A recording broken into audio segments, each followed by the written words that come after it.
अलैकुम।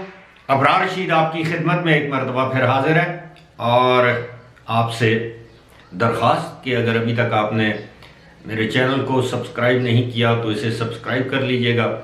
जो bell icon या घंटी का बटन है उसको ज़रूर प्रेस कीजिएगा। आपका बहुत बहुत शुक्रिया।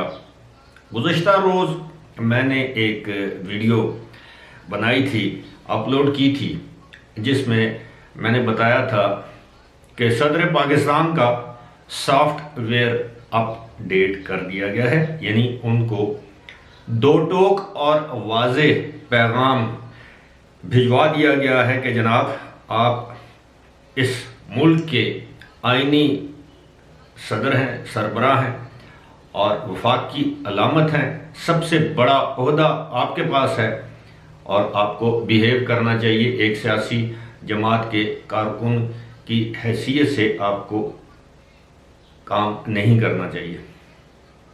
उसके बाद आज सदर मुमलिकत ने 3 वफाकी वज़रा का हल्फ लिया। उसके बाद अगर आपको याद हो, बल्कि उससे पहले सदर मुमलिकत ने नौमुंतखब वज़ीर आज़म, अब तो वज़ीर आज़म मियाँ शहबाज शरीफ से मुलाकात की।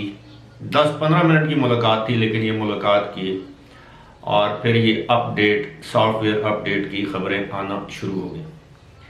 इससे पहले कि मैं आपको बताऊं कि वो 3 वज़रा जिन्होंने आज हल्फ उठाया वो कौन है, एक चीज़ वाज़े नज़र आ गई है कि अब अमली तौर पर मुस्लिम लीग कायद-ए-आज़म का कोई वजूद नहीं रहा। अगर वजूद है भी तो वो 2 या 3 हिस्सों में तकसीम हो चुकी है। ऐसा क्यों है?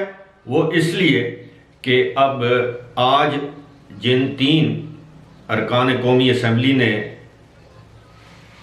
अपनी अपनी वजारत का हल्फ उठाया, उनमें सर फहरिस्त मुस्लिम लीग कायद-ए-आज़म के रुकने कौमी असम्बली चौधरी शुजात हुसैन के साहबजादे चौधरी सालक हुसैन शामिल हैं, यानी ये सर फहरिस्त हैं। उसके अलावा मियाँ जावेद लतीफ़ ने ये हल्फ उठाया आज जो कौमी असम्बली में, और BNP मैंगल के जो एक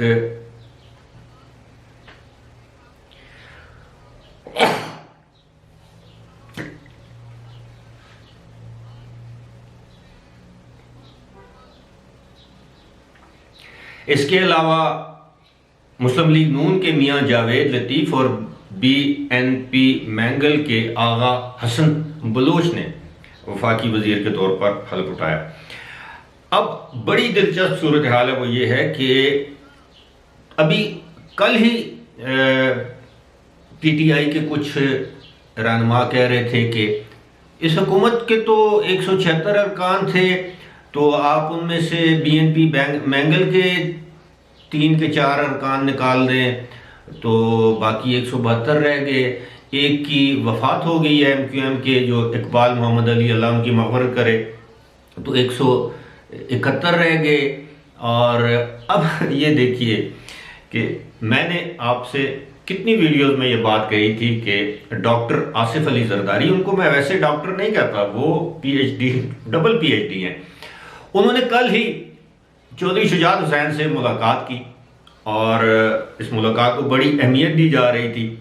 और मैंने कल भी अपनी वीडियो में बताया था कि वो चाहते हैं कि चौधरी शुजात हुसैन के साहबजादे चौधरी सालक जो हैं वो मुस्लिम अपना मुत्तहिदा जो गवर्नमेंट है इस वक्त, यूनिटी गवर्नमेंट जिसे कहते हैं, वो उसमें वजारत का हल्फ उठा लें।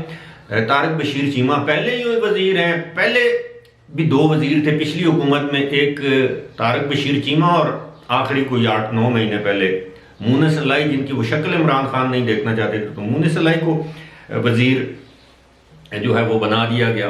तो अब भी उनके 2 वजीर हैं, तारिक बशीर चीमा भी मुस्लिम लीग कायद-ए-आज़म के कोटे से हैं और चौधरी सालक हुसैन भी इनके कोटे से हैं। लेकिन साथ ही साथ ये दिलचस्प बात यह है कि एक और इनके ख़ानदान के फ़र्द हैं, चौधरी हुसैन इलाही, नौजवान है ये चौधरी वजात हुसैन के साहबजादे हैं और चौधरी शुजात के ये भतीजे हैं।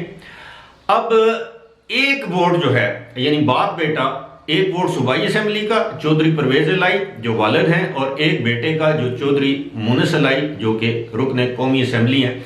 अब उन्होंने तो अपनी राह मुंतखब कर ली। कल आपने सुना होगा इमरान खान के जलसे में लाहौर में चौधरी मुनिस इलाही ने बड़ी खुल के तकरीर की, बल्कि मैं तो ये कहूँगा कि काफ़ी मैं बस इसके ये कहूँ कि इखलाक से गिरी हुई तकरीर थी। उन्होंने हमजा शहबाज शरीफ के लिए जिस किस्म की ज़बान इस्तेमाल की वो उनको ज़ेब नहीं देता। बहरहाल वो उन्होंने वो साइड ले ली। तो अब ऐसे लगता है कि चौधरी परवेज इलाही और उनके साहबजादे अमलन पीटीआई में अपनी जमात या खुद को जम कर चुके हैं। दूसरी तरफ है चौधरी शुजात। जब ये इनके इख्तलाफात की खबरें आई थी तो उसको मिटाने की कोशिश की गई थी, लेकिन बहुत से लोग जो चौधरी ख़ानदान से करीब हैं या वाकिफ़ हैं वो जानते हैं कि इनके अंदर अब शदीद किस्म के इख्तलाफात हैं। ये जो चौधरी शुजात और चौधरी वजात और इनके साहबजादे एक तरफ हैं, परवेज़ इलाही और उनके साहबजादे मुनिस इलाही दूसरी जानब है।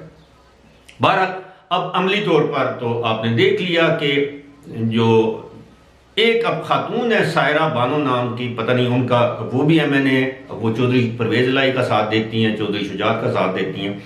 लेकिन फिर भी आप ये समझ लीजिए कि अगर इनके जो अरकान असेंबली हैं वो उनमें से इस वक्त 3 जो हैं वो एक तरफ हैं। तारिक बशीर चीमा, चौधरी सालिक हुसैन और चौधरी हुसैन इलाही एक तरफ हैं, और मुनिस इलाही और ख़बरें ये हैं कि शायद सायरा बानो दूसरी तरफ है।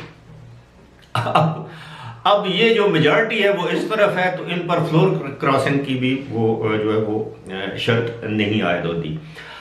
अब बात ये है कि मुस्लिम लीग का आज़म का तो जो शिराजा जो थोड़ा बहुत था वो बिखरा या नहीं बिखरा, लेकिन आसिफ अली जरदारी ने चौधरी शुजात हुसैन को राम कर लिया और उनको अपने साथ या हुकूमत में मिला लिया। और यही आसिफ अली जरदारी इसी काम के लिए मशहूर है, वो माहिर हैं जोड़ तोड़ के।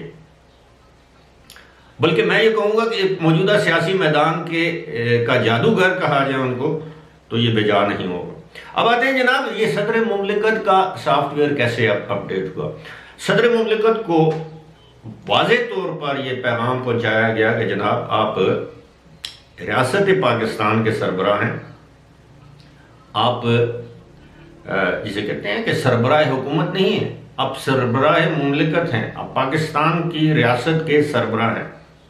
पाकिस्तान का सबसे बड़ा आइनी ओहदा आपके पास है और आपकी हरकतें जो हैं वो पीटीआई के काउंसलर जैसी हैं, तो ऐसे नहीं हो सकता। एक तो पीटीआई की साजिशों का गढ़ ईवान सदर नहीं होना चाहिए, और दूसरी बात यह है अब आपकी अपनी चॉइस है कि आप बतौर सदर मुस्तफ़ी होना चाहते हैं या आईनी तरीके से सदर बरकरार रहना चाहते हैं, या आपको इम्पीच किया जाए यानी आपका मुआखजा किया जाए।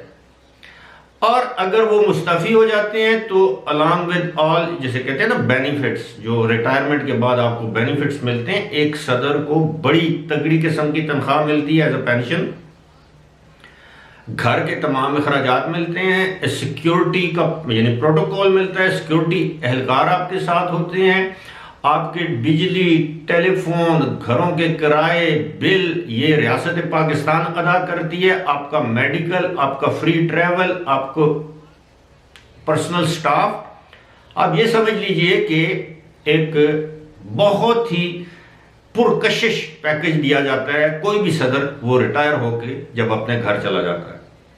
हाँ, अगर उसके बाद वो दोबारा रुकने कौमी असेंबली मुंतखब होता है तो फिर उसकी वो मराहत खत्म हो जाती हैं। तो इनको ये भी ऑप्शन दी गई कि अगर आप इम्पीच हो गए तो आपके पास कुछ भी नहीं बचेगा, फिर वही होगा जो आपका जो कराची में जो क्लिनिक है डेंटिस्ट्री का, आप वहाँ पे जाकर प्रैक्टिस करें या पीटीआई के जो फंड वगैरह आते हैं या उससे गुजारा करें। लेकिन वो जो होती है, जो इम्पीचमेंट होती है, it is kind of termination, एक सजा के तौर पर आपको दी जाती है और उससे भी रुसवाई आती है। उसकी वजह क्या है अब मैं बताता हूँ कि क्या उनको यह भी बावर कराया गया, क्या आप भी तारीख रकम करना चाहते हैं कि आपकी पार्टी के वजीर आजम को पहला तारीख में, पाकिस्तानी तारीख में पहली मरतबा किसी वजीर आजम को अदम एतमाद के जरिए निकाला गया तो वो आपकी पार्टी का वजीर आजम था, और पहली मरतबा अगर किसी सदर के खिलाफ मुआवजे की तहरीक लाकर उसको कामयाब किया जाएगा तो वो भी आप होंगे।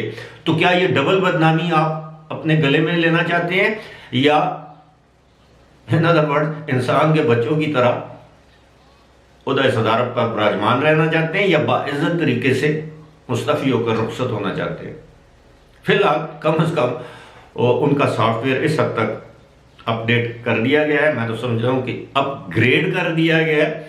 आने वाले दिनों में आप मजीद ये इसके वो देखेंगे कि ये जो अपग्रेडेशन या अपडेट के जो होते हैं ना, जो आपको नजर आ जाएगा कि ये ऐसा हो चुका है, क्योंकि इंसान के किरदार, इंसान के अमाल, इंसान के एक्शन से पता चल जाता है कि आज सॉफ्टवेयर में या जो वायरस आ गया तो थोड़ा बहुत एंटीवायरस डाल दिया गया है, या वो वायरस निकाल दिया गया है, या सिस्टम को रिफ्रेश कर दिया गया है। जो भी किया गया है आने वाले दिनों में आप देखिएगा, या तो मौसूफ तावन करेंगे या अपना इज्जत के साथ, खैर इज्जत तो नहीं, बहरहाल जिस तरह भी वो अपना बोरिया बिस्तर गोल करके ईवान सदर से रुखसत हो जाएंगे। फिलहाल इसी के साथ मुझे दीजिए इजाजत। खुदा हाफिज।